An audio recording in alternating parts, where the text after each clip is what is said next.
कृष्ण रुक्मणी जी के महल में बैठे थे। तो उन्होंने कहा कि इस वृक्ष को रुक्मणी जी को दिया कि तुम अपने महल में लगा लो। रुक्मणी जी के महल में पारिजात लगा दिया। अब महाराज नारद जी को लगा ये सही मौका है सत्यभामा को कुछ घोल के पिलाने का। नारद जी नारायण नारायण। सत्यभामा जी बोली जी प्रभु पधारिए।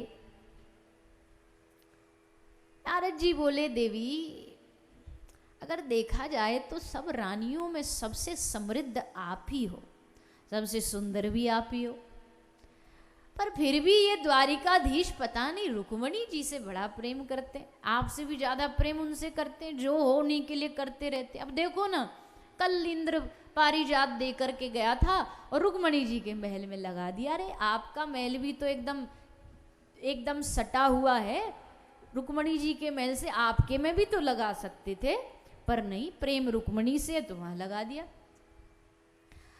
अब तो महाराज इसी बात पर सत्यभामा जी रुष्ट हो गई। को भवन में जाके खटिया पकड़ ली। ठाकुर जी आए, बोले देवी क्या हुआ? बोले आप हमसे प्रेम नहीं करते, आपने पारिजात वृक्ष रुक्मणी जी के महल में लगा दिया, हमसे क्या दुश्मनी थी? हमारी भी तो वही दीवार लगी हुई है महल से। अब भगवान ने तुरंत अपनी बुद्धि लगाई और बुद्धि लगा करके बात को घुमाया और बात को घुमा के सत्यभामा को बोले अरे सत्यभामा आप बड़ी भोली हो, आप जानती हो मैंने क्यों वहां वृक्ष को लगाया? मैंने वहां वृक्ष को लगाया कि वृक्ष से जो पारिजात के फूल पुष्प गिरेंगे रुक्मणी जी रोज उसको चुन चुन करके माला बनाएंगी और माला बना करके मुझे पहनाएंगी, और जब मुझे पहनाएंगी मैं उसी माला को आकर के अपनी प्रिय सत्यभामा के गले में डाल दिया करूँगा। अब बताओ पारिजात के फूल तो आप ही के पास आए ना घूम करके, और वैसे भी आप जानती नहीं मैंने जानबूझ करके वो पारिजात का पेड़ ऐसा झुका करके लगाया है कि लगा भले वो रुक्मणी के महल में, पर दीवार कूद करके उसके फूल गिरेंगे आपके आंगन में। सत्यभामा जी बोले फिर ठीक है, अब कोई दिक्कत नहीं। तो और ये बात बात पर, और रुक्मणी जी कभी रूठती नहीं थी। रुक्मणी जी बड़े शांत स्वभाव की थी, बड़ा शांत स्वभाव रुक्मणी जी का था। इसलिए भागवत जी में एक प्रसंग है जहाँ भगवान ने रुक्मणी को गुस्सा दिलाने का खूब प्रयास किया। ये संवाद भागवत में लिखा है कि भगवान रुक्मणी जी से कहते कि आपने हमसे विवाह क्यों कर लिया? अरे इतना बढ़िया सुंदर आपको शिशुपाल मिल रहा था, इस हम जैसे से ब्याह करने से क्या लाभ जिसके माँ बाप का ही अता पता ना हो। देवकी नंदन यशोदा नंदन सब इसी में बेचारे संदेह में रहते हैं। तो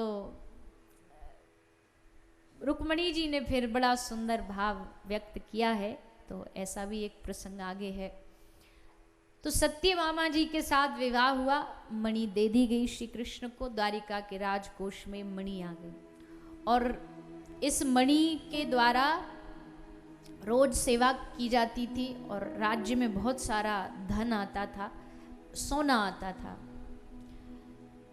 तो इस प्रकार सत्यभामा जी से विवाह हुआ। फिर भगवान ने यमुना जी से विवाह किया, कालिंदी मैया से विवाह किया। एक भगवान की रानी है मित्रविंदा। मित्रविंदा का स्वयंवर हो रहा था, तो मित्रविंदा का जो भाई है वो कृष्ण से बहुत चिढ़ता था। मित्रविंदा के पिता वो भी कृष्ण से बहुत चिढ़ते थे। तो स्वयंवर हुआ तो भाई ने समझाया देखो स्वयंवर होगा, सब लोग आएंगे, दुर्योधन भी आएगा, तुम दुर्योधन को वर चुनना। वो चाहता था दुर्योधन से विवाह हो जाए तो हमारी थोड़ी हस्तिनापुर से अच्छी जान पहचान हो, तो राजनीतिक लाभ होगा। तो ये सोच करके सबको बुलाया पर कृष्ण को न्योता नहीं दिया। लेकिन मित्रविंदा तो मन ही मन भगवान को चाहती थी, भगवान को पुकारा, भगवान आए और भरी सभा में बीच में प्रकट हो गए। मित्रविंदा जी ने ना आगे देखा ना पीछे और जा कर के माला श्री कृष्ण के गले में डाल दी। लो अब करो क्या करोगे। भाई भ्रकुटी चढ़ाने लगा, पिताजी की भ्रकुटी चढ़ गई तो भगवान ने सोचा मामला गर्म हो गया, भागो यहाँ से। सो मित्रविंदा को पकड़ के ठाकुर जी हरण करके ले गए। भगवान के सब ब्याह बड़े विचित्र विचित्र हुए, मतलब ऐसे ब्याह हुए सुबह तक, ब्याह शादी के 1 घंटा पहले तक भी नहीं पता था कि आज शादी होगी, और शाम को बहू घर आ गई। ऐसे ठाकुर जी ने विवाह किए, मित्रविंदा के साथ विवाह किया। फिर नग्न जीती सत्या, बैलों को नाथ करके इनके साथ भगवान ने विवाह किया। फिर भगवान ने भद्रा जी को अपना पटरानी बनाया, और 8वीं भगवान की रानी का नाम है लक्ष्मणा जी। तो इनके साथ भगवान विवाह करते हैं। 16,100 जो रानी है, नरकासुर की कैद थी, बंद थी कारागार में, सोच रही है कौन आएगा हमें यहाँ बचाने। शायद अब यही हमारी अंतिम गति है कि हम यहीं रोते रोते मर जाएंगे, मृत्यु के अलावा अब कुछ दिखाई नहीं देता। लेकिन भगवान कहते हैं जब सारे रास्ते बंद हो जाते हैं तब मेरा रास्ता हमेशा खुला रहता है। और आज 16,100 रानियों को अपना बनाने के लिए ठाकुर जी आए, सबके साथ विवाह किया और इनको अपना नाम दे करके अपनी रानी बनाया और इनके साथ विवाह किया।